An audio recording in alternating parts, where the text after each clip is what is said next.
realizing now is he's going to have to lead the way. So I'm going to let him. You want to pass? Go for it. It's all you. You go for the pass. I'm going to give him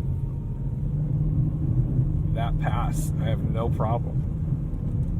And then we're going to try to get back up to speed so we can maintain.